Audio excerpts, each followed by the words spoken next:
அன்புள்ள ஆண்டவரே, மீண்டும் உம்முடைய கிருபை எங்களை இந்த வியாழக்கிழமையின் காலையின் ஆசீர்வாதத்தை பெற்றுக்கொள்ளும்படி அழைத்த தயவிற்காக எம்மை ஸ்தோத்தரிக்கிறோம். வந்திருக்கின்ற எங்கள் ஒவ்வொருவரோடு உம்முடைய கிருபை இருந்து பாதுகாத்துக் கொள்ளும். நல்ல ஈவுகளினாலே நாங்கள் எங்களை காத்துக்கொள்ள உம்முடைய கரத்தில் எங்களை ஒப்புக் கொடுக்கிறோம். இந்த நாளில் உம்முடைய வார்த்தைகளை கேட்க வந்திருக்கிற ஒவ்வொருவரோடும் உம்முடைய கிருபை, உம்முடைய சமாதானம் தங்கியிருந்து எங்களை காத்துக்கொள்ளும். மீட்பர் இயேசு கிறிஸ்துவின் நாமத்தில் ஜெபிக்கிறேன் நல்ல பிதாவே, ஆமென். அன்பு பிள்ளைகளே, மீண்டும் கர்த்தருடைய வார்த்தைகளை கேட்பதற்கு இந்த நல்ல நாளின் ஆசீர்வாதத்தை காணும்படி கர்த்தர் நமக்கு கிருபை கொடுத்தார். அதற்காக தேவனை ஸ்தோத்தரித்து தேவ சமூகத்தில் வந்திருக்கிற உங்கள் அனைவருக்கும் இந்த நாளின் காலையின் வாழ்த்துக்களை தெரிவித்துக் கொள்கிறேன். கர்த்தர் நம்மோடு இருப்பாராக. இன்றைக்கும் ஆண்டவர் சொல்லுகிற வார்த்தை, சகோதரரே, இஸ்ரவேலர் ரட்சிக்கப்பட வேண்டும் என்பதே என்னுடைய இருதயத்தின் விருப்பமும் நான் தேவனை நோக்கி செய்கிற விண்ணப்பமுமாய் இருக்கிறது என்று ரோமர் 10வது அதிகாரம் 1வது வசனத்திலே வாசிக்கலாம். இஸ்ரவேலர் ரட்சிக்கப்பட வேண்டும் என்பது பவுலுடைய விருப்பம். அவர் தேவ சமூகத்தில் இதற்காக தேவனை நோக்கி பிரார்த்திக்கிறேன் என்று சொல்லுகிற ஒரு வார்த்தையை நாம் கேட்கிறோம். இதே போல என்னாகமம் 24வது அதிகாரம் 1வது வசனத்தை வாசிப்போம் என்றால், அங்கு ஆண்டவர் சொல்லுகிற இஸ்ரவேல் ரட்சிக்கப்படுவதே என்னுடைய விருப்பம் என்று சொல்லுகிறார். அன்பு பிள்ளைகளே, கிறிஸ்து இயேசுவுக்குள்ளான சிந்தை உங்களிலும் இருக்க கடவுது என்று பவுல் பக்தன் சொன்னது போல, அவனவன் தன் தன் சுய பிரயோஜனத்தை நாடாமல் மற்றவர்களுடைய பிரயோஜனத்தை நாட கடவன் என்று பவுல் பக்தன் சொன்னது போல, இன்றைக்கு நாம் ரட்சிப்பின் பாதையில் நடந்து செல்வோம் என்றால் மற்றவர்களையும் அந்த பாதையில் அழைத்து செல்வதற்கு நமக்கு கொடுக்கப்பட்ட தருணத்தை நாம் வீணாக்காமல் அந்த பாதையில் நம்மோடு கூட நமக்கு துணையாக அல்லது அவருக்கு நாம் துணையாக செல்வதற்கு நாம் அழைத்து வர வேண்டும் என்று ஆண்டவர் சொல்லுகிறார். எப்படி ஆண்டவர் நம்முடைய ஜீவிதத்திலே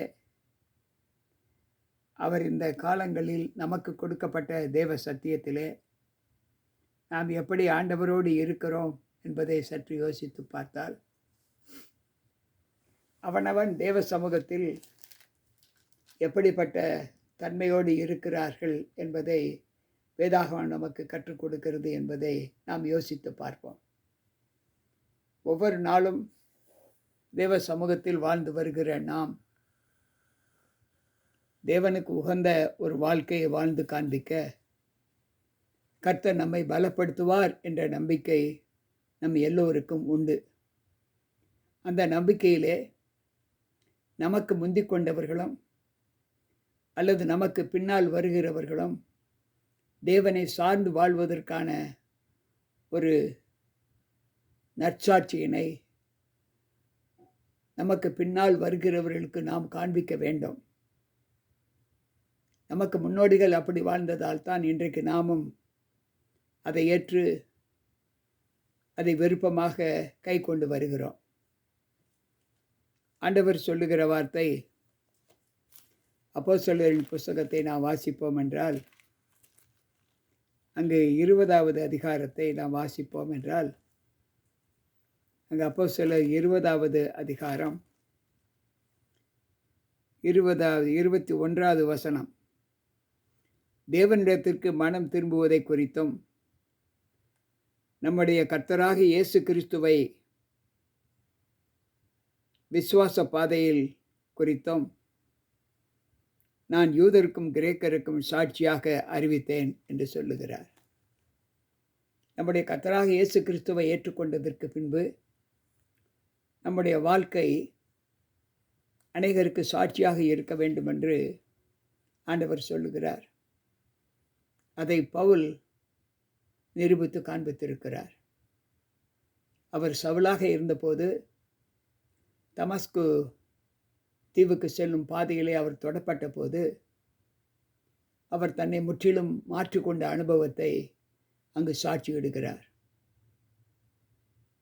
எனக்கு பிரியமான தேவ பிள்ளைகளே, அந்த சாட்சியினை அப்போஸ்தலர் நடுவழியின் புத்தகத்திலே 2 இடங்களில் அறிவிக்கிறார்.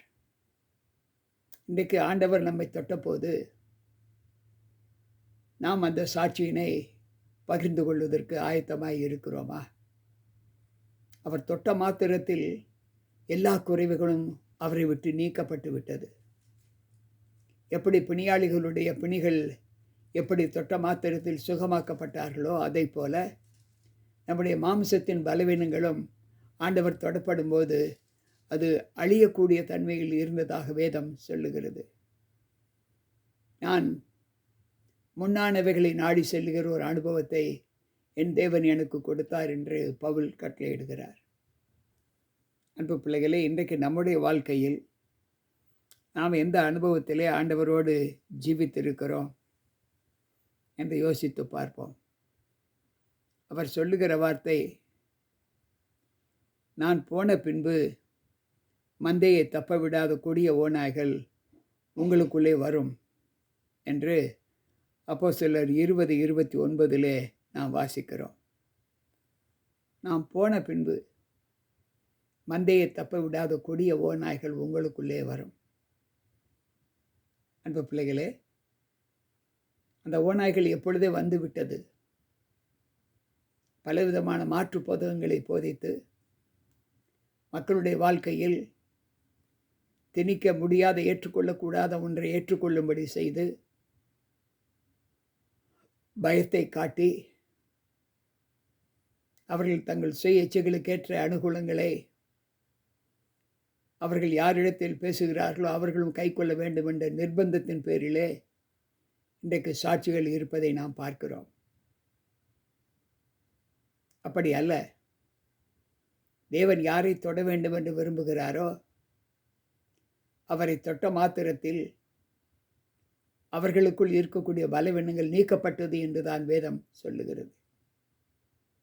நீக்கப்படாத பிள்ளைகள் தங்கள் ஆவிக்குரிய வாழ்க்கையில் தங்களை முன்னேற்றத்தின் பாதையில் நிச்சயமாக அழைத்து செல்ல முடியாது என்பதை ஆண்டவர் சொல்லுகிறார். எனக்கு பிரியமான தேவ பிள்ளைகளே, இந்த சிட்சை ஆண்டவரால் மட்டுமே கூடும். அதுவும் யார் மீது ஆண்டவர் இந்த சிட்சையை வர பண்ணுவார் என்றால், யாரெல்லாம் அவருக்கு உண்மையும் உத்தவமாக நடக்கிறார்களோ, செவி சாய்க்கிறார்களோ, அந்த அனுபவத்திலே இருக்கக்கூடிய பிள்ளைகள் அந்த சாட்சியை ஏற்றுக்கொள்வார்கள். அன்பு பிள்ளைகளே, இன்றைக்கு நம்முடைய ஜீவித காலத்தில் நாம் தேவன் திருச்சபை எப்படி சம்பாதித்தார், ஆகையால் உங்களை குறித்தும் தேவன் தம்முடைய சுய இரத்தத்தினாலே சம்பாதித்து கொண்ட தமது சபையை குறித்தும், ஆண்டவரே, அவர் பரிசுத்தத்தில் உங்களை கண்காணிகளாக வைத்த மந்தை முழுவதை குறித்தும் எச்சரிக்கையாய் இருங்கள் என்று சொல்லுகிறார். தேவன் தம்முடைய முழு இரத்தத்தினால் சம்பாதித்த சபையை குறித்தும், அவர் உங்களை கண்காணிகளாக வைத்த மற்ற முழுவதையும் குறித்தும் எச்சரிக்கையாய் இருக்க வேண்டும் என்று ஆண்டவர் சொல்லுகிறார். இன்றைக்கு நாம் அவருடைய இரத்தத்தால் சம்பாதித்த சபையில் இருக்கிறோம். எப்படி இருக்கிறோம்? என்றைக்காவது சிந்தித்து பார்த்து இருக்கிறோமா? நமக்குள் கலவரங்கள், விசுவாச குறைவுகள் எல்லாமே உண்டாகி இருக்கிறது. இதற்கு காரணம் என்ன? நாம் அவருடைய சுய இரத்தத்தினால் மீட்டுக்கொள்ளப்படவில்லை. இரத்தத்தினால் மீட்டு கொண்டு இருப்போம் என்றால் நாம் அவருடைய சபை முழுவதற்கும் மந்தை முழுவதற்கும் மாதிரியாக இருப்போம் என்று ஆண்டவர் சொல்லுகிறார். அன்பு பிள்ளைகளே, 1 பேதுருவின் புஸ்தகம் 5வது அதிகாரம் 2வது வசனத்தை வாசிப்போம் என்றால் அங்கு ஆண்டவர் சொல்லுகிற சாட்சி, தேவ சமூகத்தில் நாம் பெற்றிருக்கிற அந்த அனுபவம் நம்ம எப்படி தேவனுக்குள் பலப்படுத்துகிறது. உங்களிடத்தில் உள்ள தேவனுடைய மந்தையை நீங்கள் மேய்த்து கட்டாயமாய் அல்ல, மனப்பூர்வமாயும் அவலட்சணமான ஆதாயத்திற்காக அல்ல, உற்சாக மனதோடும் நீங்கள் ஊழியம் செய்ய வேண்டும் என்று சொல்லுகிறார். கட்டாயமாய் அல்ல, அவலட்சணமாய் அல்ல, உற்சாக மனதோடு தேவ சமூகத்தில் நம்மை ஆண்டவருக்கென்று ஒப்புக் கொடுக்கக்கூடிய ஒரு நிலையில் நாம் வர வேண்டும் என்று ஆண்டவர் சொல்லுகிறார். கேட்டுக்கொண்டிருக்கிற அன்பான தேவ பிள்ளைகளே, இந்த அனுபவத்திலே நாம் கர்த்தருக்கு எந்த நியமங்களை நாம் பெற்று ஆண்டவருக்கு சாட்சியாக இருக்க வேண்டும் என்பதை யோசித்து, அவருடைய வாழ்க்கையின் தன்மைகளிலே நாம் ஆண்டவரோடு இசைந்திருக்கிற அந்த அனுபவத்தை எப்படி நாம் காண்பிக்கப் போகிறோம் என்பதை யோசித்து பார்ப்போம்.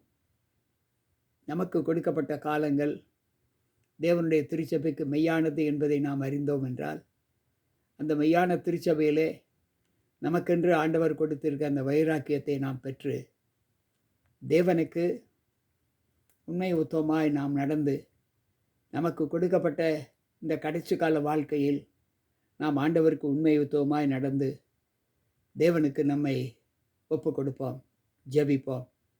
அன்பு ஆண்டவரே, உம்முடைய வார்த்தைகளை கேட்ட எங்கள் ஒவ்வொருவருக்குள்ளும் உம்முடைய கிருபை, உம்முடைய சமாதானம் தங்கியிருந்து பாதுகாத்து கொள்ள என் தேவன் எங்களை பலப்படுத்தி காத்துக்கொள்ளும். எல்லாம் வல்ல ஆண்டவர் இயேசு கிறிஸ்து வரும்போது உம்முடைய அடிச்சுவடுகளை பின்பற்றி நடக்கிற பிள்ளைகளாக எங்களை உம்முடைய கரத்தில் ஒப்பு கொடுக்கிறோம். எங்களை ஏற்று புது பாண்டமாக எங்களை வணையும். மீட்பர் இயேசு கிறிஸ்துவின் நாமத்தில் ஜெபிக்கிறேன் நல்ல பிதாவே, ஆமென். அன்பு பிள்ளைகளே, கேட்ட சத்திய வார்த்தைகள் நம்முடைய மனமாற்றத்திற்கு காரணமாக இருக்கும் என்று நான் கர்த்தருக்குள் நம்புகிறேன். அந்த நம்பிக்கையில் நீங்களும் உங்களை ஆண்டவருக்கு ஒப்பு கொடுத்து, அவர் வரக்கூடிய காலம் நம்மில் வெகு சமீபம் என்பதை நாம் அறிந்து அதற்கேற்ற மனமாற்றத்தை பெற்றுக்கொள்வோம். கர்த்தர் நம்மோடு இருப்பாராக. மீண்டும் நாளை சந்திப்போம். உங்கள் போதகர் ஜி.கே. ராபர்ட்.